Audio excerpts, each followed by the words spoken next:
الحمد للہ رب العالمین والصلاة والسلام على سید الانبیاء والمرسلین وعلى آلہ الطیبین الطاہرین وعلى من تبعهم بإحسان إلى يوم الدين. أما بعد، قال الله تبارك وتعالى في القرآن المجيد: أعوذ بالله من الشيطان الرجيم، بسم الله الرحمن الرحيم، إنا نحن نزلنا الذكر وإنا له لحافظون. صدق اللہ العظیم. یہ سورہ ہجر کی 9ویں آیت ہے. چونکہ یہ آیت بہت اہم ہے اس لیے اس کی تفصیل ضروری تھی. آج شاید یہ 5ویں قسط ہے اس کی. جو چیزیں رہ گئی تھی وہ اس قسط میں بیان ہوں گی. اس کا لفظی ترجمہ یہ ہے کہ بے شک ہم نے قرآن پاک کو نازل کیا اور ہم ہی اس کے محافظ حفاظت کرنے والے ہیں. اب سوال یہ ہے کہ قرآن پاک کی حفاظت کیسے اللہ نے کی؟ تفصیل اس کی آ گئی ہے. اللہ کے نبی صلی اللہ علیہ وسلم پر قرآن پاک نازل ہوتا تھا، خود بخود یاد ہوتا تھا. ایک لفظ تو کیا ایک حرف بھی آپ بھولتے نہیں تھے. اس کے بعد دوسرا انتظام تھا کہ آپ اس کو لکھواتے تھے اپنی نگرانی میں مختلف چیزوں پر، اور صحابہ کرام کا مشغلہ یہی تھا، وہ خود یاد کرتے تھے قرآن پاک، اور آپ نے قرآن پاک یاد کرنے کی ترغیب بھی دے دی. مثلا آپ نے فرمایا میری آرزو اور تمنا ہے کہ سورہ یاسین اور سورہ ملک میرے ہر امتی کے سینے میں ہو. تلاوت کی بھی آپ نے ترغیب دے دی، قرآن پاک کو یاد کرنے کی بھی آپ نے ترغیب دے دی. صحابہ کرام کی قوت حافظے بہت مضبوط تھے، اور اس زمانے میں پڑھنے لکھنے کا زیادہ رواج نہیں تھا. بہت کم لوگ ایسے تھے جو لکھنا پڑھنا جانتے تھے. اس طرح سے صحابہ کرام نے بھی قرآن پاک کو یاد کیا. اس کے بعد مختلف دور آ گئے. حضرت ابوبکر صدیق کے زمانے میں حضرت نے قرآن پاک کو ایک جمع اکٹھا فرمایا، اور اس کے بعد حضرت عثمانی غنی کے دور میں بھی صحیفہ عثمانی تیار کیا گیا، اس کی تفصیل آ گئی. بہرحال یہاں تک کہ قرآن پاک جو ہے وہ مدون ہوا اور ایک جگہ اس کو لکھ دیا گیا. لکھا تو پہلے بھی تھا لیکن لوگوں کے پاس الگ الگ، کسی کے پاس 10 صورتیں، کسی کے پاس 20 صورتیں، تو یکجا قرآن مجید. اور یاد تو تھا ہی، نفلوں میں پڑھتے تھے، نمازوں میں پڑھتے تھے. بالخصوص رمضان میں جو تراویح ہوتی تھی تو تراویح میں باقاعدہ حضرت عمر فاروق رضی اللہ تعالیٰ عنہ نے اس کا حکم دیا کہ ایک امام کے پیچھے سب نمازیں پڑھ لیں تراویح. حضرت علی رضی اللہ تعالیٰ عنہ فرماتے تھے اللہ تعالیٰ حضرت عمر فاروق کی قبر مبارک کو نور سے بھر دے کہ انہوں نے مسجدوں کو آباد کر دیا. کیسے کہ لوگ انفرادی طور پر تراویح پڑھتے تھے، انفرادی طور پر، کبھی یہاں ایک جگہ 2 آدمی یہاں ہیں، 2-3 یہاں ہیں، تو آپ نے سب کو جمع فرمایا. کیا اچھا ہوتا کہ ایک ہی امام کے پیچھے ہم تراویح ادا فرماتے. تو امت نے تراویح کا اہتمام کیا تو مسجدیں بھر گئی. پھر کوئی بھی شخص اپنے گھر میں تراویح نہیں پڑھتا تھا، سب کے سب لوگ آتے تھے اور وہ مسجد میں نماز پڑھتے تھے. بہرحال اب سوال یہ ہے کہ یہ جو اللہ تعالیٰ نے اس قرآن پاک میں یہ وعدہ فرمایا ہم قرآن پاک کی حفاظت خود کریں گے، تو اس سے کیا مراد ہے؟ ایک تو قرآن پاک کا متن ہے، قرآن پاک کا نظم ہے، سمجھانے کے لیے قرآن پاک کے جو الفاظ ہیں ان کی تو حفاظت ہے ہی، لیکن اس کے ساتھ ساتھ جو قرآن پاک کا مفہوم اور مطلب ہے اس کی بھی حفاظت ہے. سوال کیوں؟ اس لیے کہ اگر اس کی حفاظت نہیں ہوگی، صرف قرآن پاک کے متن کی حفاظت ہوگی، تو ہم تو قرآن پاک پر عمل ہی نہیں کر سکیں گے. سوال کیوں نہیں کر سکیں گے؟ عمل اس لیے نہیں کر سکیں گے کہ اللہ تعالیٰ نے فرمایا کہ نماز پڑھ لو، نمازوں کی پابندی کر لو، وَأَقِيمُوا الصَّلَاةَ وَآتُوا الزَّكَاةَ، لیکن قرآن پاک میں کہیں بھی یہ نہیں لکھا ہے کہ نماز کو کس طرح سے ادا کرنا ہے، کتنی رکعتیں پڑھنی ہے۔ یہی حال زکوٰۃ کا بھی ہے، زکوٰۃ دے دو لیکن کتنی دینی ہے کچھ پتہ نہیں چلتا۔ حج کرو، کیسے حج کرنا ہے، طواف کرو، کتنے چکر لگانے ہیں طواف کے، یہ تو کہیں نہیں لکھا ہے۔ تو اگر قرآن پاک یہ سب کے سامنے ہوتا پھر اس سے کہیں گے نماز پڑھ لو، وہ کہیں گے تو کیسے پڑھیں گے؟ تو جب قرآن پاک کی جو تشریح ہے وہی محفوظ نہیں، اس لیے اللہ تعالیٰ نے فرمایا ان علینا جمعہ وقرآنہ فَإِذَا قَرَأْنَاهُ فَاتَّبِعْ قُرْآنَهُ ثُمَّ إِنَّ عَلَيْنَا بَيَانَهُ۔ یا رسول اللہ صلی اللہ علیہ وسلم، آپ کے سینے مبارک میں اس قرآن پاک کو محفوظ رکھنا یہ ہماری ذمہ داری ہے، آپ کو یاد کرنے کی ضرورت نہیں ہے، اور جب اس کو آپ لکھوائیں گے اور آپ کی زبان مبارک سے اس کا جاری کرنا یہ بھی ہمارے ذمہ ہے۔ اس کی تفصیل آ گئی، اور اس کے بعد اس کی وضاحت یہ ہمارے ذمہ ہے، تو آپ نے وضاحت فرمائی۔ اسی طرح سے سارے احکامات تقریباً ایسے ہی ہے کہ قربانی کر لو، ٹھیک قربانی کر لو، لیکن ان کے جانور کی عمر کتنی ہونی چاہیے اور کتنے دن قربانی کریں، یہ ساری چیزیں ہیں۔ اسی طرح سے قرآن پاک کی بہت سارے ایسے آیتیں ہیں، اگر شان نزول معلوم نہیں ہوگا تو قیامت تک بھی آدمی ان آیتوں کا صحیح مفہوم نہیں سمجھے گا۔ مثال کے طور پر سورہ تحریم میں اللہ تعالیٰ فرماتے ہیں رسول اللہ صلی اللہ علیہ وسلم کو، یا ایھا النبی لم تحرم ما احل اللہ لک، اے نبی صلی اللہ علیہ وسلم آپ نے اس چیز کو اپنے اوپر حرام کیوں کر لیا قسم کھا کر جو ہم نے آپ کے لیے حلال کر رکھی تھی۔ سوال ہے کہ وہ کون سی چیز تھی جس کو اللہ نے حلال کیا تھا اور حضرت نے اپنے اوپر کیا کر لیا، حرام کر لیا۔ تو جب تک اس کا شان نزول معلوم نہیں ہوگا قیامت تک تو اس آیت کو آدمی سمجھے گا ہی نہیں۔ ترجمہ تو کر سکتے ہیں، اے نبی کیوں حرام کیا آپ نے اس چیز کو جو اللہ نے تمہارے لیے حلال کر رکھی ہے، تو شان نزول جب تک معلوم نہ ہوا کہ واقعہ پیش آئے گا شہد کا، کس کا؟ آپ نے فرمایا میں شہد نہیں کھاؤں گا، تو شان نزول جب تک معلوم نہیں ہوگا تو مفسر کیا لکھے گا؟ اس سے معلوم ہوا کہ قرآن پاک کی بہت ساری آیتیں ہیں جن کا سمجھنا شان نزول پر موقوف ہے۔ شان نزول کے معنی آیتیں، یہ آیتیں کس تناظر میں نازل ہوئیں اور کیوں نازل ہوئیں، اس وقت کیا معاملہ تھا۔ اسی طرح سے قرآن پاک میں تذکرہ ہے مسجد ضرار کا، کس کا؟ تو جب یہ تفصیل نہیں ہوگی یہ مسجد ضرار کہاں تھی، وہ لوگ کون تھے، اس کے وجوہات کیا تھے، تو اس آیت کو کون سمجھے گا؟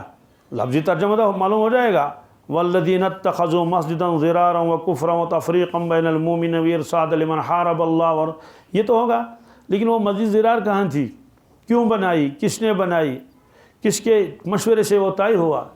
اسی طرح سے اللہ تعالیٰ نے فرمایا کہ لمسجد اسس علی التقوی من اول یوم احق ان تقوم فیہ، یا رسول اللہ صلی اللہ علیہ وسلم وہ مسجد جس کی بنیاد پہلے دن سے تقوی پر رکھی گئی ہے اس کا آپ کے اوپر حق ہے آپ وہاں نماز پڑھیں۔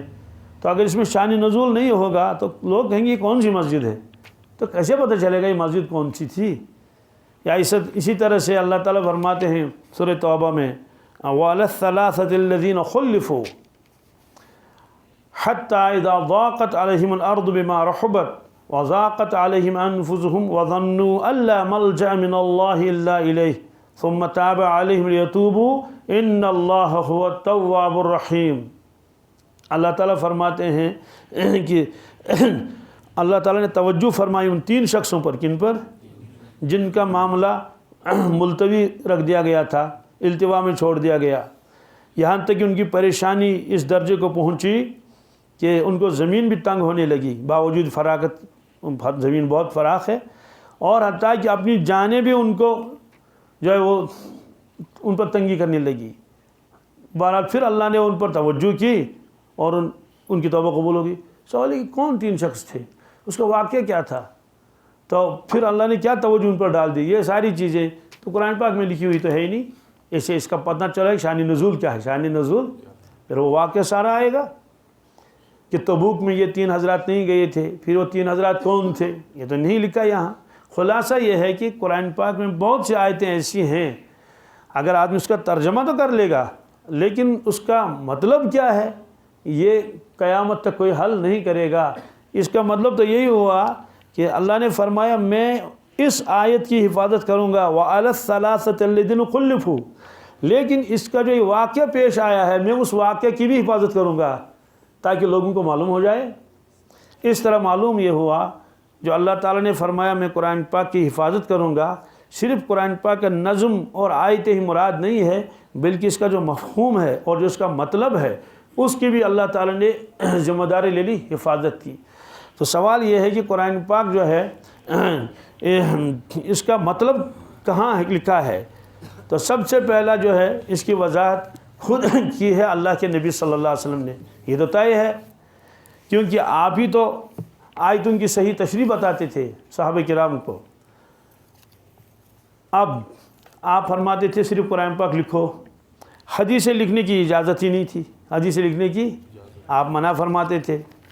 کیوں منع فرماتے تھے اس کی وجہ ہے، لیکن آپ نے یہ بھی فرمایا الا انی اوتیت القرآن ومثلہ، لوگوں یاد رکھو مجھے اللہ نے قرآن پاک دے دیا ہے جو لکھواتے ہیں ہم، لیکن ومثلہ معہ، اس کے ساتھ اللہ تعالیٰ نے مجھے اور بھی کچھ عطا فرمایا ہے جو اسی کے مثل ہے، یا تو مقدار میں یا تو اس کے اوپر عمل کرنے میں۔ تو وہ کیا چیز ہے؟ تو وہ احادیث ہے۔ تو معلوم ہوا کہ قرآن پاک بھی وہی ہے اور احادیث بھی وہی ہے، البتہ دونوں میں فرق ہے۔ فرق یہ ہے کہ قرآن پاک جو ہے یہی الفاظ آسمان سے نازل ہوئے ہیں، لوح محفوظ میں یہی لکھا ہوا ہے، تو اسی کی کتابت آپ کراتے تھے، اسی کو آپ قرآن نمازوں میں دہراتے تھے۔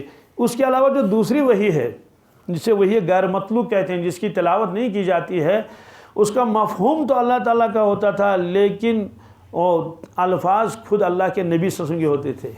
آپ اپنے بیانات میں اس کو اپنے انداز پر بیان فرماتے تھے۔ اب سوال ہے کہ قرآن پاک کو تو آپ نے لکھوایا، حدیثوں کو بھی لکھواتے کہ بھائی حدیثیں بھی لکھو اور قرآن پاک الگ رکھ دو، حدیثیں الگ، تو اس وقت خلط ملط ہو جاتا ہے کیا؟ اس لیے آپ نے فرمایا کہ بھائی حدیثیں مت لکھو، اس کی اجازت نہیں ہے۔ اور چونکہ آپ وہاں بھی یہی چاہتے تھے، لکھنے سے زیادہ یہ لوگ اپنے قوت حافظہ کو کام میں لائیں۔ کیوں؟ جب آدمی لکھ لیتا کوئی چیز تو پھر اس کو یاد کرنے کا زیادہ اہتمام نہیں کرتا، کہتے ہیں وہ تو لکھا ہوا ہے ہی، لکھا ہوا ہے۔ تو جو چیز لکھی ہوئی نہیں ہے تو وہ چاہتا ہے کہ یہ چیز مجھے یاد رہے۔ اور صحابہ کرام تو گویا کہ چیزوں کو لکھنے کے لیے تو معیوب سمجھتے تھے، کہتے ہیں اس کا قوت حافظہ کمزور ہو گیا، اتنا یہ لکھ رہا ہے کیا؟ اس لیے وہ زیادہ زور دیتے کس پر؟ جی، تو چونکہ یہ جو وضاحت ہے تو آپ نے خود اس کو فرمایا کہ لکھا مت کرو۔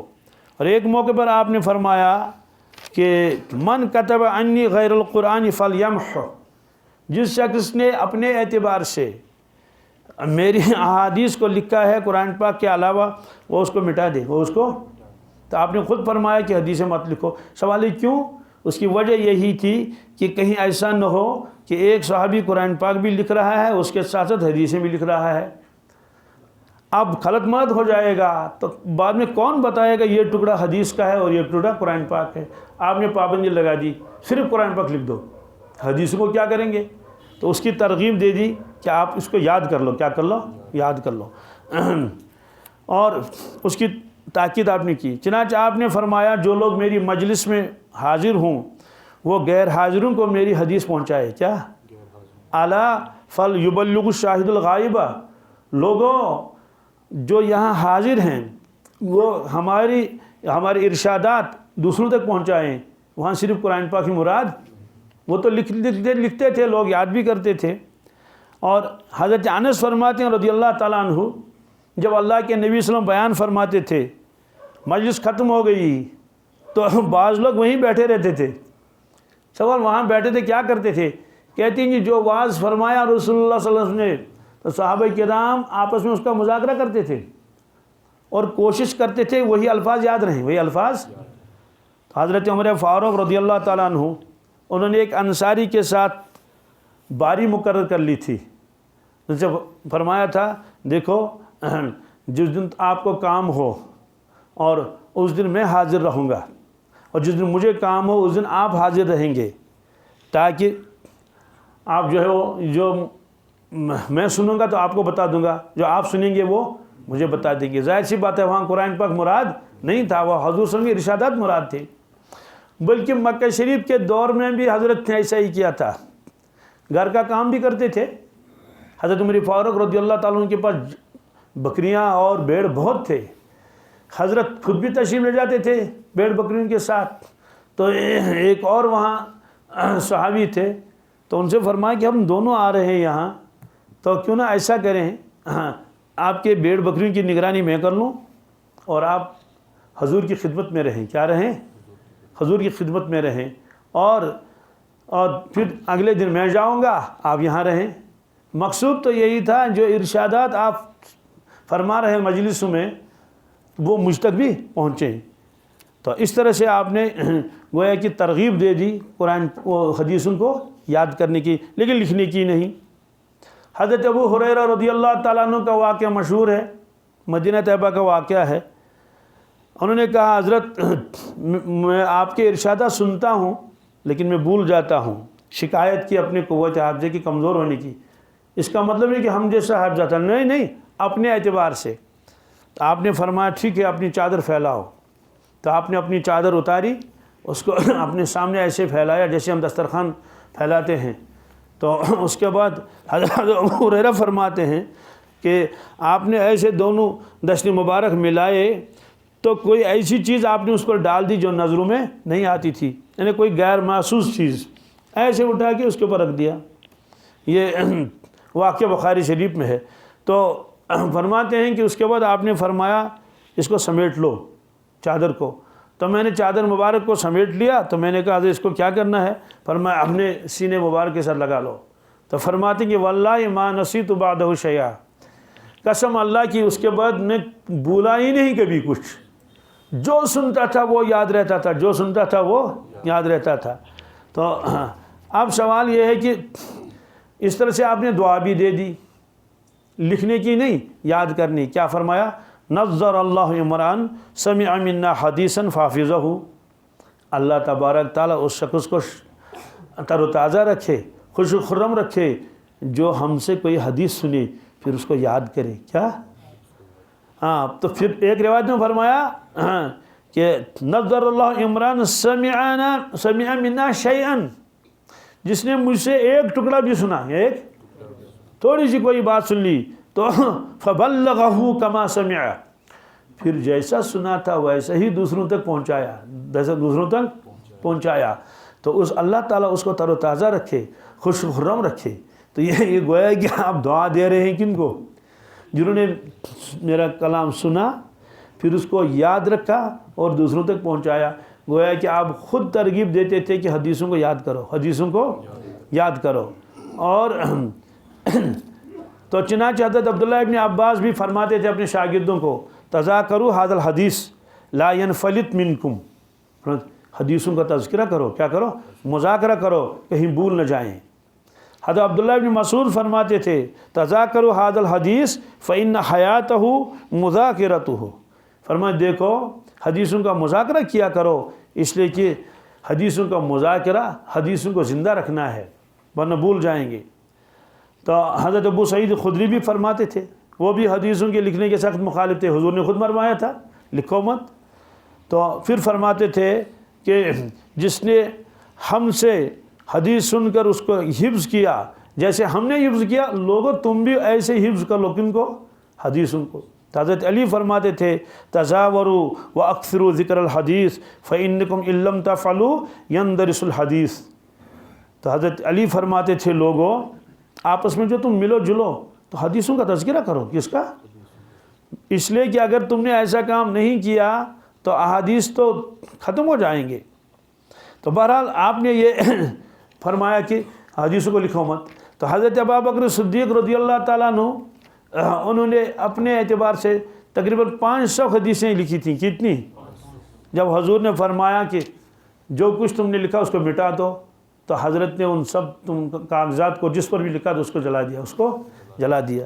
تو سوال یہ ہے کہ کیوں؟ بس اسی لیے کہ قرآن پاک اور حدیثیں ایک تو خلط ملط نہ ہو جائیں، دوسری بات ہے کہ لوگ تحریر کے اوپر اعتماد نہ کریں بلکہ اس کو کیا کریں؟ یاد کریں۔ سوال یہ ہے کہ لیکن حدیث میں ہے تو آپ نے خود بھی لکھوایا، کہتے ہیں کہ ہاں وہ بھی روایتیں ہیں، آپ نے فرمایا اس کو لکھو، اس کو۔ سوال کیوں فرمایا؟ فرماتے ہیں کہ جو خاص لوگ تھے جن کے بارے میں آپ کو اعتماد تھا کہ یہ لوگ قرآن پاک اور حدیثوں میں فرق کر سکیں گے، ان کو اجازت دے دی لکھنے کی۔ چنانچہ ایک روایت ہے، حضرت ابو ہریرہ فرماتے ہیں، ترمذی شریف میں ہے، ایک شخص نے عرض کیا یا رسول اللہ صلی اللہ علیہ وسلم، میرا قوت حافظہ کمزور ہے، میں بہت سارا سنتا ہوں تو لیکن بھول جاتا ہوں۔ آپ نے فرمایا استعن بیمینک، فرمایا لکھ لیا کرو۔ کیا؟ اب سوال ہے کہ آپ تو خود فرماتے ہیں اس کو لکھو، اور فتح مکہ کے موقع پر آپ نے خطبہ دیا، جب مکہ شریف فتح ہوا تو خطبہ دینے کے بعد ایک یمنی صحابی آئے جس کا نام تھا ابو شاہ، کیا؟ الحمدللہ، اس نے عرض کیا یا رسول اللہ صلی اللہ علیہ وسلم، آپ نے جو یہ خطبہ فرمایا حضرت مجھے لکھ کر دکھوا دیجیے، دے دیجیے۔ تو آپ نے فرمایا اکتبوا لابی شاہ، کیا؟ ابو شاہ کے لیے لکھ دو، ابو شاہ کے لیے۔ یہ واقعہ بخاری شریف میں ہے۔ مطلب تو یہ ہے کہ وہ صحابی کہہ رہا ہے میرا قوت حافظہ کمزور ہے، آپ نے فرمایا اس کو لکھ لو، اپنے دائیں ہاتھ سے مدد لے لو اس کے لیے۔ اور حضرت انس فرماتے تھے رسول اللہ صلی اللہ علیہ وسلم نے فرمایا قید العلم بالکتاب، علم کو قید کرو لکھنے سے۔ کس لیے؟ مطلب علم تو پرندے کی طرح ہے، اڑ جائے گا چلا جائے گا۔ تو سوال یہ ہے کہ احادیث تو کسی حدیث میں ہے کہ آپ نے منع کیا اور کسی حدیث میں ہے کہ آپ نے کیا کر لیا، تو اجازت دے دی۔ تو اب اس کا مطلب کیا ہوا؟ اس کا مطلب تو یہی ہوا کہ ابتدا میں آپ نے منع کیا، پھر اس کے بعد آپ نے منع نہیں کیا۔ کیوں؟ آپ سمجھ گئے کہ صحابہ کرام اب قرآن پاک اور احادیث میں فرق سمجھ گئے۔ دوسری بات یہ ہے کہ یہ جو اجازت دے دی، آپ نے عام اجازت نہیں دی بلکہ اجازت دی تھی خواص کو۔ کن کو؟ جو خاص لوگ تھے۔ اب سوال یہ ہے کہ حدیثوں کے لکھنے کا اتنا اہتمام آپ نے نہیں کیا کہ اپنے سامنے بلائیں اور اس کو لکھوائیں پھر اسے کہیں پڑھو، ایسا آپ نے نہیں کیا۔ فرمایا لکھو اپنی جگہ۔ اس کی وجہ یہ ہے کہ قرآن پاک جو ہے، جو الفاظ نازل ہوئے ہیں انہی کو باقی رکھنا ضروری ہے۔ قل هو اللہ احد جو ہے، یہ قل هو اللہ احد ہی لکھنا پڑے گا۔ یا ایھا النبی لکھا ہے، اس میں یا ایھا الرسول اس جگہ نہیں لکھ سکتے۔ تو اور اگر جو ہے وہ یا بنی آدم آیا ہے تو یا الانسان نہیں کہہ سکتے، وہاں بنی آدم، حالانکہ بنی آدم انسان ہوتے ہیں۔ خلاصہ یہ ہے کہ قرآن پاک کے جو الفاظ نازل ہوئے ہیں انہی کو لکھنا اور یاد کرنا اور نماز میں پڑھنا ضروری ہے، لیکن احادیث کا اتنا اہتمام نہیں کیا۔ کیوں؟ اس کو کہتے ہیں روایت بالمعنی۔ کیا؟ تو چونکہ قرآن پاک روایت بالمعنی نہیں کر سکتے کہ مفہوم ادا کرے، حدیثوں میں روایت بالمعنی کی اجازت ہے۔ روایت بالمعنی کیا مطلب ہے؟ جیسے ایک آدمی آیا اور اس نے بیان کر لیا، 50 آدمی سن رہے تھے، بیان ختم ہو گیا تو اب سب اپنے اپنے گھر گئے۔ مجھے یاد ہے میں بیان سننے کے لیے جاتا تھا، شوپیان میں ایک بڑے بزرگ عالم تھے اور حضرت مولانا محمد امین صاحب رحمۃ اللہ علیہ۔ تو جب میں واپس آتا تھا میرے والد صاحب ہمیشہ پوچھتے تھے کہ مولانا نے آج کیا فرمایا، کیا؟ تو میں بتاتا کہ حضرت نے یہ واقعہ بیان کیا، سارا تو یاد نہیں رہتا تھا وہ واقعہ، تو جو میں باتیں نقل کرتا تھا یہ روایت بالمعنی ہے، روایت بالمعنی۔ اس کی میں مثال بتاتا ہوں، مثلا ایک مقرر ہے، اس نے بیان کر لیا، اب 50 آدمی اسی بیان کو آگے نقل کر رہے ہیں، الفاظ کا نقل کرنا ضروری، وہ مفہوم ادا کرتے ہیں۔ مثلا سے کہیں آج کیا بیان تھا، کہتے ہیں آج تو رمضان کا بیان تھا کہ لوگوں اہتمام کر لو رمضان کے روزوں کا، خوب تلاوت کر لو، تو وہ مفہوم ادا کر رہا ہے۔ یہ کوئی ضروری نہیں ہے کہ جو الفاظ مقرر کے زبان سے نکلے ہیں سارے لوگ وہی نقل کریں، کیسے ہو سکتا ہے؟ خود روایتوں میں بھی آتا ہے، مثلا حدیث جبرائیل ایک ہی حدیث ہے، اور بخاری میں بھی، مسلم بھی ہے، دونوں مستند کتابیں ہیں۔ تو فرماتے ہیں کہ جبریل امین علیہ السلام انسانی شکل میں آئے اور سفید کپڑے پہنے ہوئے تھے اور کالے بال تھے۔ تو روایت تو ایک ہی ہے۔ امام بخاری نقل کرتے ہیں کہ اس نے پہلا سوال کیا ایمان کے بارے میں، کیا حضرت مجھے بتا دیجیے ایمان کیا ہے؟ حضرت نے فرمایا ایمان یہ ہے۔ دوسرا سوال اس نے کیا اسلام کے بارے میں، حضرت نے فرمایا اسلام یہ ہے۔ یہی روایت بعین ہی الفاظ سارے کی سارے ہیں۔ مسلم میں ترتیب بدل گئی ہے، مسلم میں ہے کہ اس نے کہا حضرت اخبرنی عن الاسلام، مجھے اسلام کے بارے میں بتا دیجیے، جواب وہی ہے۔ دوسرا سوال اس نے کیا اخبرنی ایمان، ایمان بتائے تو ایمان. تو سوال یہ ہے کہ روایتیں دونوں کتابوں میں ہیں، لیکن ایک جگہ تقدیم ہے کہ پہلے ایمان کا تذکرہ پھر اسلام کا، اور مسلم میں پہلے اسلام کا تذکرہ پھر ایمان کا تذکرہ ہے. تو معلوم یہ ہوا کہ کوئی ترتیب رکھنی بھی کوئی اتنی ضروری نہیں تھی. ہاں رہے تو نور علی نور، لیکن نبی رہے کوئی بات نہیں ہے. یہی وجہ ہے کہ الفاظ بدلے ہوئے ہوتے ہیں. اور صحابہ کرام جب حدیثوں کو سناتے تھے اس طرح نہیں جیسے آپ نے پڑھ لیا انا اعطیناک الکوثر فصل لربک وانحر ان شانک هو الابتر. یہ یقینی ہے اتنا ہی. حدیثوں کو سنانے کے بعد کہتے تھے او کما قال صلی اللہ علیہ وسلم. اس کا مطلب تو یہ ہے کہ صحابی فرماتے ہیں کہ جو میں سنا رہا ہوں لوگوں تم کو ایسا ہی فرمایا حضور صلی اللہ علیہ وسلم. کیا ایسا ہی فرمایا؟ اس کا مطلب یہ ہے کہ الفاظ آگے پیچھے ہو سکتے ہیں، الفاظ آگے پیچھے ہو سکتے ہیں. تو اسی طرح سے تو احادیث میں اسی لیے آتا ہے نا، کوئی روایت مختصر ہے کوئی روایت لمبی ہے. یہ مطلب تھوڑی ہے کہ ایک آدمی علم ترا پڑھ لے وہ لمبا ہوگا، دوسرا بھی علم ترا سنائے وہ چھوٹا ہوگا. نہیں، تو قرآن پاک کا ایک ایک لفظ اسی طرح سے ادا کرنا ضروری ہے جس طرح سے وہ نازل ہوا ہے. احادیث کا یہ معاملہ نہیں ہے. لیکن مجموعی اعتبار سے احادیث موجود ہیں، احادیث ان کا ذخیرہ موجود ہے.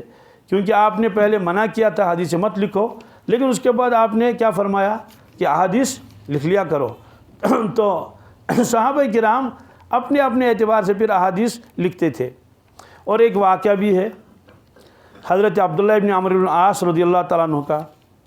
وہ فرماتے ہیں میں رسول اللہ صلی اللہ علیہ وسلم کے احادیث کو لکھتا تھا اپنے اعتبار سے. تو اب جب صحابہ کرام کو معلوم ہوا کہ حضرت عبداللہ ابن عمرو بن العاص لکھ رہے ہیں تو لوگوں نے اسے منع کیا کہ بھائی آپ کو لکھنا نہیں چاہیے. کہا کیوں؟ کہ اللہ کے نبی صلی اللہ علیہ وسلم کبھی ایک حال میں ہوتے ہیں کبھی دوسرے حال میں ہوتے ہیں، ہر وقت جو ہے وہ ہر چیز لکھنے کی وہ نہیں لکھنا چاہیے. کہا کیوں؟ کہ آپ کبھی ناراض ہوتے ہیں تو اس وقت زبان مبارک سے اسی انداز کا کلام نکلے گا. جیسے کسی کو کہتے ہیں نا کہ بھائی آج اس کو موڈ ٹھیک تھا تو یوں کہا، موڈ ٹھیک نہیں تھا یوں کہا. تو اب آپ نے لکھنا چھوڑ دیا. لیکن خود فرماتے ہیں میں اللہ کے نبی صلی اللہ علیہ وسلم کی خدمت میں آیا اور میں نے کہا یا رسول اللہ صلی اللہ علیہ وسلم میں آپ کے احادیث لکھتا تھا اور یہی کہ یہ حضور نے فرمایا، یہ نہیں کہ یہ قرآن پاک ہے، نہیں، الگ سے یہ حضور کا فرمان ہے. لیکن میرے ساتھیوں نے مجھے منع کیا کہ لکھنا نہیں چاہیے، کیونکہ انسان کی ایک حالت نہیں ہوتی ہے، کبھی خوشی کبھی غم کبھی غصہ کبھی وہ. اس کے حضرت آپ کیا فرماتے ہیں اس سلسلے میں؟ آپ نے فرمایا اکتب، کیا فوالذی نفسی بیدی ما خرج منہا الا الحق. یہ ابو داود اور دارمی میں روایت ہے. فرمایا کہ لکھ لیا کرو قسم اس پروردگار کی جس کے ہاتھ میں میری جان ہے، ما خرج منہا الا الحق، میری زبان سے حق کے علاوہ کوئی چیز نہیں نکلتی. مطلب تو یہ ہے کہ میں عام انسانوں کی طرح نہیں ہوں کہ غصے سے مغلوب ہو گیا، غصے سے اور ادھر کہا ادھر کہا، پھر اس کے بعد معافی مانگ رہا ہے مساری میں مجھے معاف کر دو، میرے غصے سے جو ہے وہ غصے کی حالت میں میری زبان سے ایسا نکلا تھا.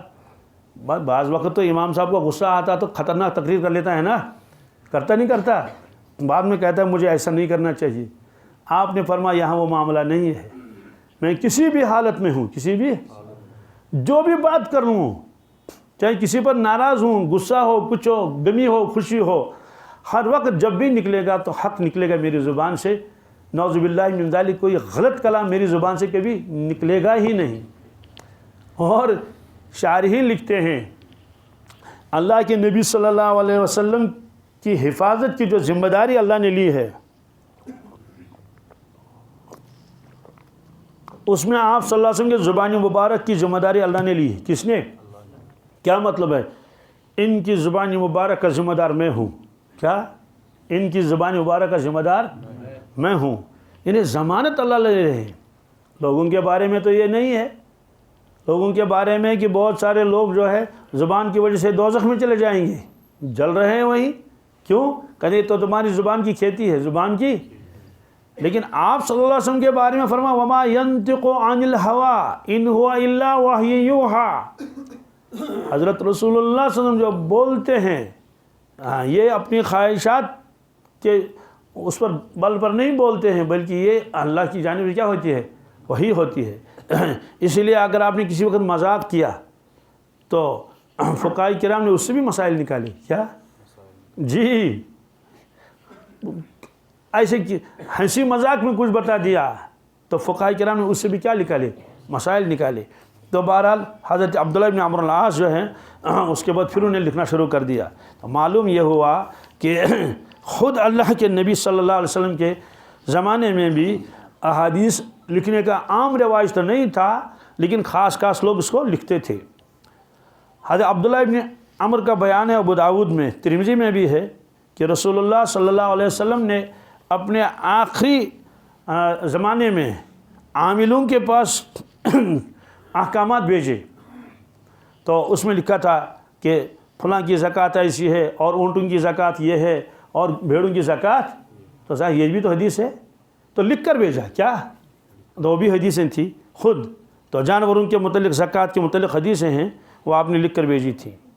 اسی طرح عبداللہ ابن عکیم فرماتے ہیں، یہ ترمذی اور نسائی دونوں میں یہ روایت ہے، فرماتے ہیں کہ ہمارا قبیلہ جوہینیہ کہلاتا ہے. آپ صلی اللہ علیہ وسلم کا ایک خط ہمارے پاس پہنچا جس میں اور احکامات بھی تھے، اور یہ بھی تھا کہ مردار جانور کی خال دباغت سے پاک ہو جاتی ہے. یہ لکھ کے بھیجا اللہ کے نبی صلی اللہ علیہ وسلم نے.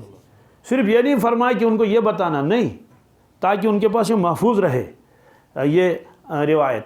اس کا مطلب کیا ہے؟ مردار جانور کی خال دباغت سے پاک ہو جاتی ہے. اس کا مطلب یہ ہے جو حلال جانور ہے، جن کا گوشت کھایا جاتا ہے، اگر کوئی جانور مر جائے گا، ظاہر سی مر گیا، اب تو گوشت نہیں کھا سکتے، تو انسان سوچتا ہے کہ یہ تو سارا ہی مردار ہو گیا. آپ نے فرمایا نہیں، کھال کھینچو اس کی. کیا کھال کھینچو اس کی، اور اب اس کو استعمال کرنا ہے. فرماتے ہیں کہ اس کو دباغت کر لو، منڈن، یہ پاک ہو جائے گی. مطلب تو یہ ہے کہ اس کو کام میں لاؤ. آپ اس کو کوئی چیز بنانا چاہیں تو بنا سکتے ہیں. اس کا خوب بنانا چاہیں، جاکٹ بنانا چاہیں، اور جانماز بنانا چاہیں. کیوں؟ کہتے ہیں کہ یہ ناپاک نہیں ہوتا ہے. ہاں، جب اس کو آپ دباغت کریں گے، صاف کریں گے، اوپر والا حصہ تو پاک ہی رہے گا جس میں بال لگے ہوئے ہیں، لیکن جو اندر والا حصہ ہے وہ گوشت سے کیا لگا رہتا ہے نا. بس دباغت جب کرتے ہیں تو اس کو خشک کرتے ہیں. کیا کرتے ہیں؟ تو آپ نے فرمایا کہ یہ کھال پاک ہے. تو یہ ارشاد آپ نے لکھ کر بھیجا. ایسے آپ نے یمن والوں کے پاس بھی نوشتہ لکھ کر بھیجا. اس میں لکھا تھا کہ جو اس زمانے میں قتل و غارت بھی ہوتی تھی، اور کبھی کبھی وہ ایک تو جان بوجھ کر قتل کرنا کسی کو، اس لیے قتل عمد کہتے ہیں. ایک تو جان بوجھ کر نہیں کیا لیکن غلطی سے قتل ہو گیا، اس کو قتل خطا کہتے ہیں. کیا؟ تو آپ نے اس وقت ان کو لکھ کے بھیجا کہ اس کی دیت کیا کیا ہے. اس کی دیت یعنی اس کے جو خون بہا کے مسائل ہیں، آپ نے ان کو لکھ کے دے دیا. اسی طرح سے حضرت علی رضی اللہ تعالیٰ عنہ نے بھی، ان کے پاس بھی چھوٹے چھوٹے صحیفے تھے، تو انہوں نے بھی کچھ لکھ کے رکھا تھا. اور بعد میں حضرت عمر فاروق نے بھی لکھا، اپنی جگہ یادداشت کے لیے لکھ لیتے رہتے تھے. تو حضرت عمر رضی اللہ تعالیٰ عنہ کے یہاں بھی ایک صحیفہ تھا جس میں مسائل لکھے ہوئے تھے. اور اس کے بعد چونکہ روایتیں دونوں طرح کی تھی کہ ممانعت کی بھی اور اجازت کی، اس سے صحابہ میں آگے جا کر دو قسم کے لوگ ہو گئے. ایک تو وہ جو لکھنا ناپسند کرتے تھے. کیا؟ وہ کہتے تھے حضور نے منع فرمایا، ہم بھی نہیں لکھیں گے. لیکن جو دوسرے حضرات تھے وہ چونکہ دیکھتے تھے کہ حضور نے خود اجازت بھی دے دی، اس لیے وہ لکھنے کو منع نہیں کرتے تھے، اور بلکہ لکھنے کی ترغیب دیتے تھے. اس کی وجہ کیا ہے؟ ایک صحابی آیا خدمت اقدس میں اور انہوں نے سن لیا کہ حدیثوں کو لکھا مت کرو، وہ یہی لے کر گیا. تو سارے کے سارے تو ایک ساتھ مدینے میں تو نہیں ہوں گے نا، دور دور علاقے کے بھی تھے جو سن لیا اور چلے گئے. یہی وجہ ہے کہ احادیث میں بظاہر تعارض نظر آتا ہے کہیں کہیں. اس کی وجہ یہی ہے کہ ایک صحابی ایک ارشاد سن لیا اور چلا گیا، اور تو وہ تو وہی فتویٰ دے گا زندگی بھر. دوسرا صحابی یمن کا تھا. کہاں کا؟ تو وہ جو اس نے سن لیا اس وقت، تو وہ یمن والا وہ وہی فتویٰ دے دے گا. اس کی بہت ساری مثالیں احادیث میں ہیں. جیسے آپ نے فرمایا کہ 3 دن کے بعد گوشت مت رکھو، قربانی کا. کس کا؟ ایک صحابی نے یہی سن لیا اور چلا گیا. ظاہر سی بات ہے وہ تو اسی پر عمل کرے گا نا. اس کے بعد دوسرا آپ نے فرمایا کہ جب تک رہے استعمال کرو، تو وہ تو وہی فتویٰ دے گا. اور ایک وہ شخص ہے جس نے پہلی روایت بھی سن لی اور دوسری بھی سن لی، وہ بتائے گا کہ اس کی وجہ کیا ہے. اس کی وجہ تو ہزاروں لوگ لاکھوں لوگ ایک ساتھ تھوڑے ہوں گے. تو یہ تو فرمایا بہرحال کچھ لوگ اس کو پسند نہیں کرتے تھے کہ لکھیں، بعض حضرات فرماتے اس کو لکھنا چاہیے، تو جو حضرات لکھنے کی اجازت دیتے تھے ان میں ام المومنین حضرت عائشہ صدیقہ رضی اللہ تعالیٰ عنہ، خود حضرت ابو ہریرہ رضی اللہ تعالیٰ عنہ، اور حضرت معاویہ بن سفیان رضی اللہ تعالیٰ عنہ، ابن عباس، ابن عمر، عبداللہ ابن عامر، اور براء ابن مالک، انس ابن مالک، حسن ابن علی، عبداللہ ابن ابی اوفا، یہ سارے حضرات یہ ترغیب دیتے تھے لکھنے کی، کس کی؟ اور حضرت ابو ہریرہ رضی اللہ تعالیٰ عنہ وہ لکھتے نہیں تھے، خود فرماتے ہیں کہ مجھ سے زیادہ حدیثیں کسی کو یاد نہیں سوائے حضرت عبداللہ ابن عمرو بن العاص کے۔ کہ کیوں؟ کہ وہ لکھتا تھا، میں لکھتا نہیں تھا، وہ لکھتا تھا میں، لیکن زیادہ روایتیں منقول ہیں کس سے؟ حضرت ابو ہریرہ سے ہی۔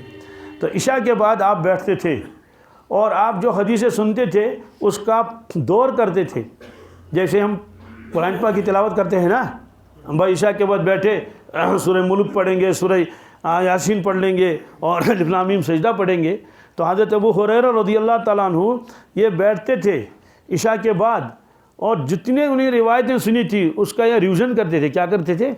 تاکہ یاد رہیں، حالانکہ آپ کو تو قوت حافظہ مضبوط تھا۔ یہی وجہ ہے کہ جب اللہ کے نبی صلی اللہ علیہ وسلم دنیا سے تشریف لے گئے تو حضرت ابو ہریرہ باقاعدہ درس دیتے تھے، کس میں؟ مسجد نبوی میں۔ تو قرآن پاک کا درس الگ ہوتا تھا اور حدیثوں کا درس الگ ہوتا تھا۔ تو مدینہ طیبہ کے لوگ اپنے بچوں کو بھیجتے تھے کہ بیٹے جاؤ حضرت ابو ہریرہ کے پاس جاؤ، اگرچہ وہ خود بھی جاننے والے تھے لیکن ان کو معلوم تھا وہاں تو باقاعدہ درس ہو رہا ہے اور لوگوں کو اتنی فرصت بھی نہیں تھی، تو حضرت تو مستقل وہیں بیٹھے رہتے تھے۔ یہی وجہ ہے کہ آپ نے حضرت ابو ہریرہ سے فرمایا کہ وطر کی نماز سونے سے پہلے پڑھ لیا کرو، یہ بخاری کی روایت ہے۔ فرمایا کہ میرے محبوب نے مجھ سے وعدہ لیا اس بات کا کہ کبھی بھی وطر جو ہے وہ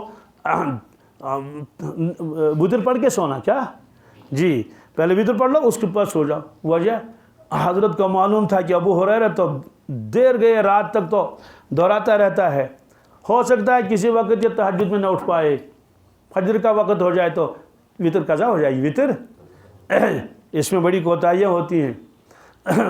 کئی لوگوں نے مجھے فون پر بھی بتایا، آمنے سامنے بتایا کہ جناب میں تو نمازوں کا پابند ہوں لیکن بیچ بیچ میں وطر کی نماز قضا ہو جاتی ہے۔ میں نے کہا کیوں؟ کہتے ہیں کہ میرا ارادہ ہوتا ہے کہ میں تہجد پڑھ لوں، کیا لیکن آنکھ نہیں کھلتی ہے، یا میں اٹھتا ہوں ابھی وضو ہی بنا رہا ہوں تو اتنے میں تو اذان ہو جاتی ہے۔ میں نے کہا کیا ضرورت ہے اس چیز کی؟ یہ تو ان لوگوں کے لیے ہے جو تہجد کے اتنے پابند ہیں کہ ان کو یقین ہے کہ تہجد ہماری فوت نہیں ہوگی۔ ان کے لیے افضل یہ ہے کہ وہ تہجد پڑھ لیں، تہجد کے بعد کیا پڑھ لیں؟ وطر پڑھ لیں۔ لیکن میں نے کہا کہ باقی عوام کے لیے تو یہ نہیں ہے، عوام کے لیے یہ ہے کہ ٹھیک ہے وطر کی نماز پڑھ کے سو جاؤ، آنکھ کھل جائے تو پڑھ لو، تہجد نہ کھلے تو کوئی حرج نہیں ہے۔ تو جان بوجھ کر محض فضیلت حاصل کرنے کے لیے وطر کو مؤخر کرنا اور پھر وہ قضا بھی ہو جائے تو یہ مناسب نہیں ہے۔ تو بہرحال تو رسول اللہ صلی اللہ علیہ وسلم کی حیاتی میں جب آپ تشریف لے گئے تو صحابہ کرام نے ان صحیفوں کو اپنے پاس رکھا تھا۔ تو چونکہ احد صحابہ میں جو صحیفے تھے، ایک صحیفہ تھا سعد ابن عبادہ یہ انصاری تھے، اس کا تذکرہ ترمذی میں ہے۔ تو صحیفہ کس سے کہتے ہیں؟ صحیفہ کے معنی تھے پمپلیٹ، یعنی کتابچہ چند ورق کا۔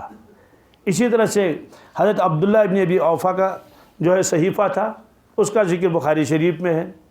سمرہ ابن جندب رضی اللہ عنہ کا تھا اور اس کا جو ہے انہوں نے بہت ساری حدیثیں اس کو جمع کر رکھی تھی تو محدثین نے اس کو بھی نقل کیا۔ اسی طرح سے حضرت ابو ہریرہ رضی اللہ تعالیٰ عنہ ان کے پاس بھی اور شاگردوں سے لکھواتے تھے، کیا جی لکھ لو، کیونکہ شاگردوں کا اتنا وہ مضبوط نہیں تھا۔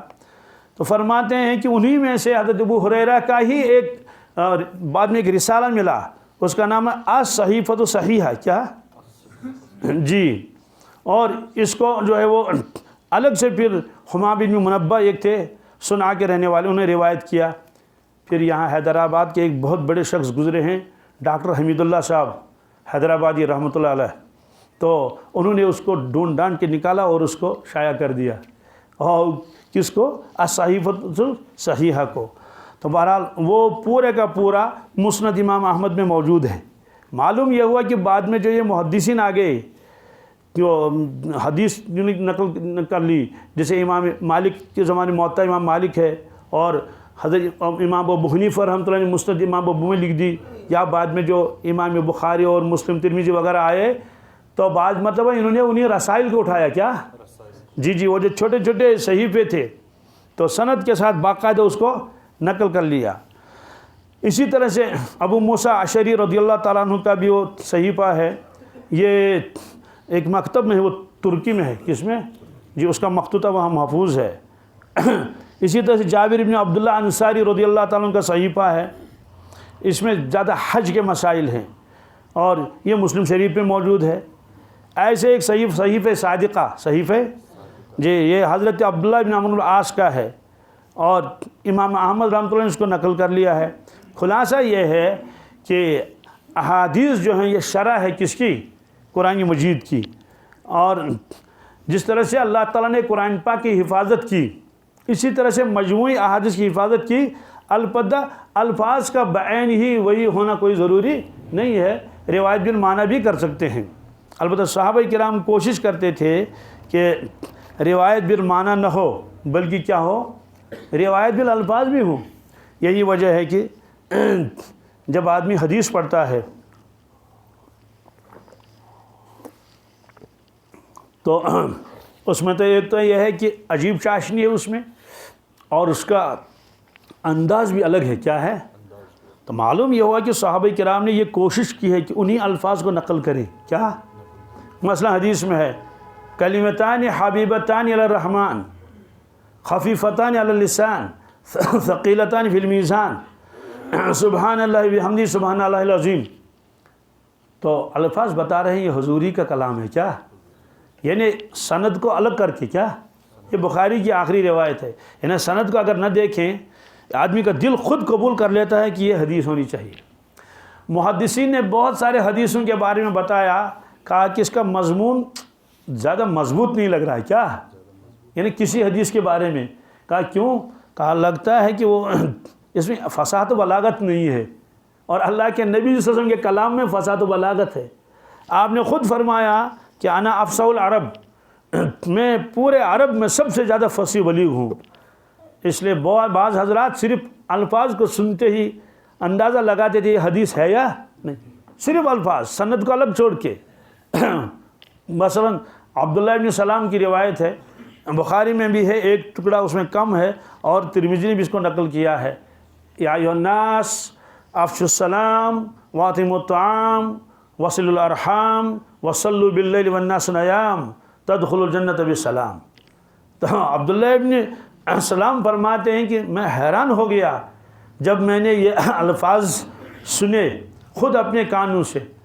تو ظاہر سی بات ہے، دیکھیے یہ حدیث جو ہے بالکل انہی الفاظوں سے روایتوں میں، حدیثوں کی کتابوں میں ہے۔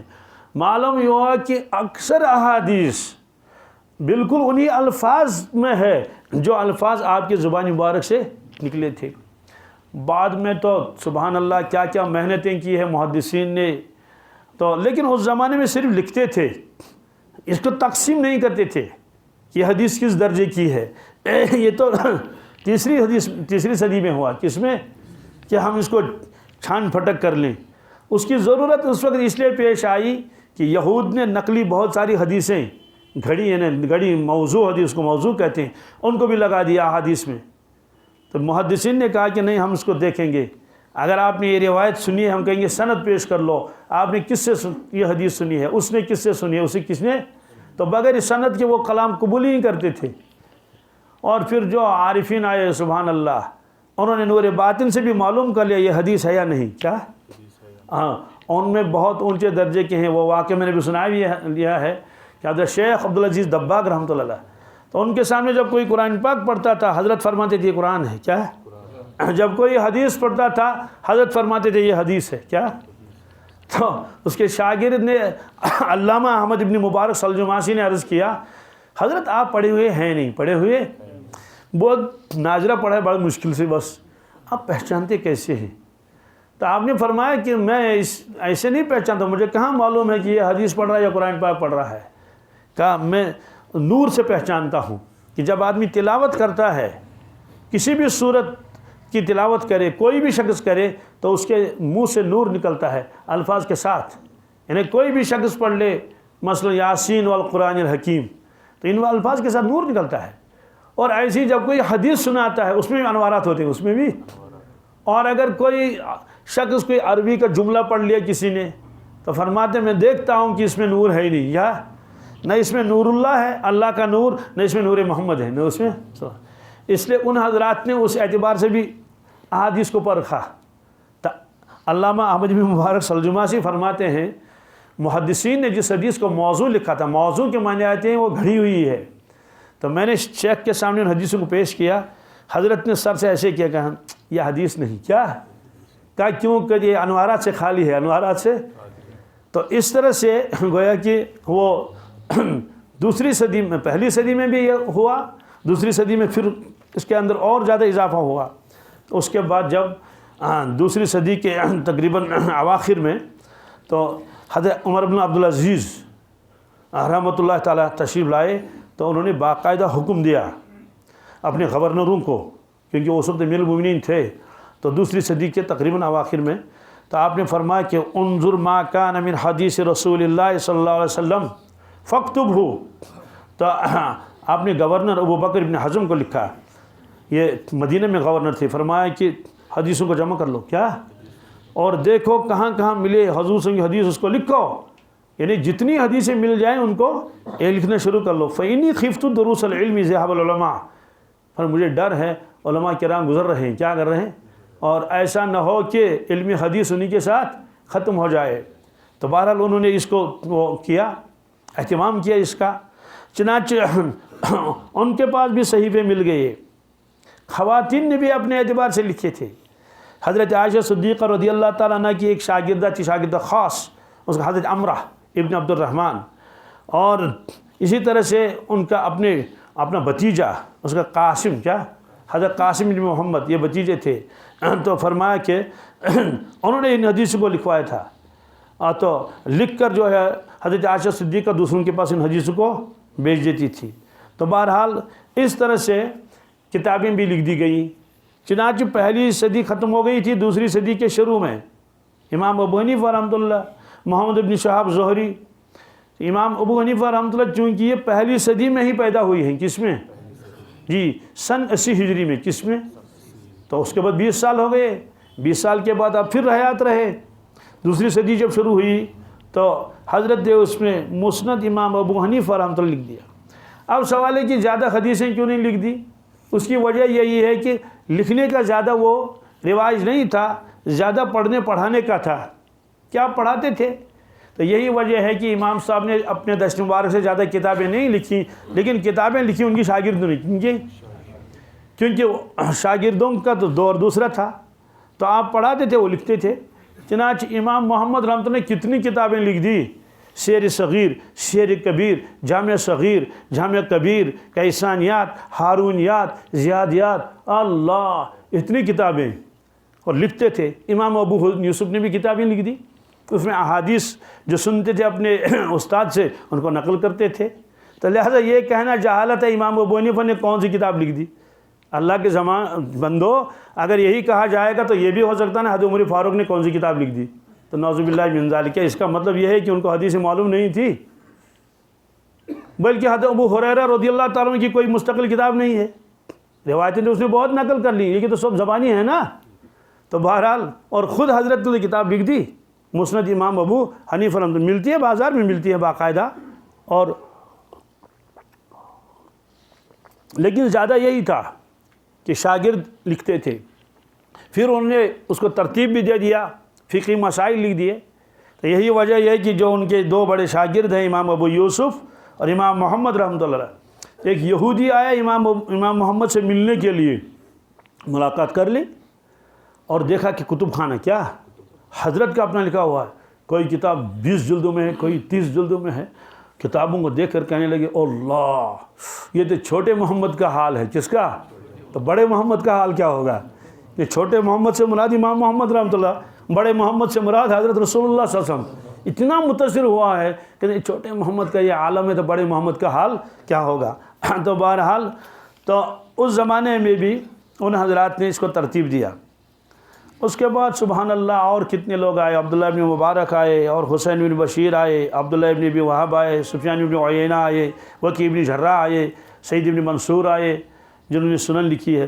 بہرحال یہ سارے حضرات آئے، انہوں نے حدیثوں کو انہوں نے کیا کر لیا، جمع کر لیا، یہاں تک کہ پھر دور آ گیا اس کا تیسری صدی کا۔ کس کا؟ تیسری صدی کے شروعات تھے، جس میں امام بخاری وغیرہ تشریف لائے، اور امام مسلم اور امام ترمذی اور امام ابو داود۔ تو پھر اس زمانے میں 6 کتابیں لکھ دی انہوں نے، 6 حضرات نے۔ کتنی؟ جی، صحاح ستہ جس کو کہتے ہیں، ستتن کہتے ہیں 6 کو۔ کتنا؟ صحاح سے یہ صحیح کی جمع ہے، لیکن وہ 6 کتابیں جو صحیح مانی جاتی ہیں، اس میں سب سے پہلا درجہ جو ہے وہ اس کا ہے بخاری شریف کا اور مسلم شریف کا ہے۔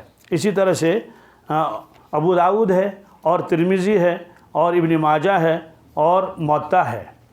تو اس طرح سے گویا خلاصہ یہ نکلا کہ صرف قرآن پاک ہی محفوظ نہیں ہے، بلکہ احادیث بھی محفوظ ہیں۔ کیوں؟ وہ احادیث شرح ہے اسی قرآن پاک کی۔ تو پھر اس کے بعد آئے فقہاء کرام۔ کیا فقہاء کرام نے کیا کہا؟ فقہاء کرام نے قرآن پاک کو اور احادیث کو سامنے رکھ کر پھر انہوں نے کتابیں لکھ دی فقہی ترتیب پر۔ کس پر؟ اور محدثین نے بھی فقہی ترتیب پر کتابیں لکھ دی ہیں۔ فقہی ترتیب پر بھی بہت ہیں۔ فقہی ترتیب کا مطلب یہ ہے، مثلا کوئی شخص کتاب الایمان پہلے لکھ دے گا، کیا؟ بعض حضرات پہلے جو ہے وہ لکھیں گے کتاب الطہارہ، کیا؟ اس میں وہ حدیث سے وہ نقل کریں گے جس میں وضو اور غسل کا بیان ہے، پاکی ناپاکی کا بیان ہے۔ اس کے بعد لکھیں گے وہ کتاب الصلاح، کیا؟ کیونکہ پہلے تو وضو کرے گا پھر نماز پڑھے گا، تو کتاب الصلاح میں پہلے وہ نماز لائے گا، 5 وقت کی نمازیں۔ پھر کتاب الجمعہ الگ لکھے گا، کتاب العیدین الگ لکھے گا، کتاب الجنائز الگ لکھے گا، کتاب الکسوف اور خسوف الگ لکھ دے گا، چاند گرہن کا اور سورج گرہن کا الگ الگ لکھ دے گا۔ تو نماز ختم ہو گئی، پھر لکھے گا کتاب الزکوٰۃ، کیا ہے؟ وہ حدیثیں ہے، وہ حدیثیں، لیکن نقل کرے گا وہ فقہی ترتیب پر۔ تو زکوٰۃ کی جتنی حدیثیں اس کے پاس ہیں وہ زکوٰۃ کا بیان لکھے گا۔ کتاب الصوم لکھ دے گا، تو جتنی حدیثیں اس کے پاس مل رہی ہیں تو اس کو نقل کر لے گا۔ کتاب الحج وغیرہ۔ اس طرح سے امت نے جیسے قرآن پاک کے اوپر محنت کی ہے، بالکل ویسی محنت، بلکہ دیکھا جائے تو اس سے زیادہ احادیث پر، تاکہ احادیث جو ہے امت میں موجود رہیں۔ کیونکہ احادیث کو اگر الگ کر دیں گے تو قرآن پاک کے شاید ایک حکم پر بھی امت عمل نہیں کر سکے گی۔ تو بہرحال یہ گویا کہ احسان ہے ہمارے اوپر، صحابہ کرام کا بھی، تابعین کا بھی، تبع تابعین کا بھی۔ تو خلاصہ یہ نکلا، انا نحن نزلنا الذکر وانا لہ لحافظون۔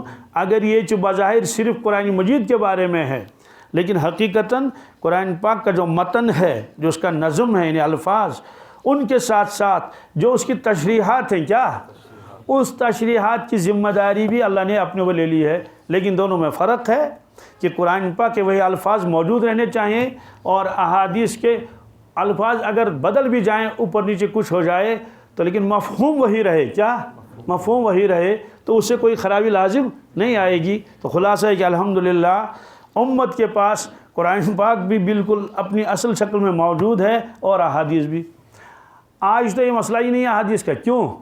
کتابیں لکھ دی گئی ہیں، کتابیں، اب سند کی بحث کرنے کی ضرورت نہیں ہے، صرف حوالہ کافی ہے۔ کیا ایک آدمی کہتا ہے کہ بھائی آپ نے حدیث بیان کی، یہ کہاں؟ اس نے کہا ترمذی میں، کافی ہے۔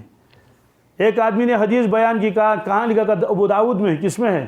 بس کافی ہے۔ اب ہم کو صحیفے، وہ صحیفے وہ بتانے کی کوئی ضرورت نہیں ہے کہ یہ حضرت ابو ہریرہ کا صحیفہ تھا یا حضرت عبداللہ بن عمرو العاص کا صحیفہ۔ کیوں؟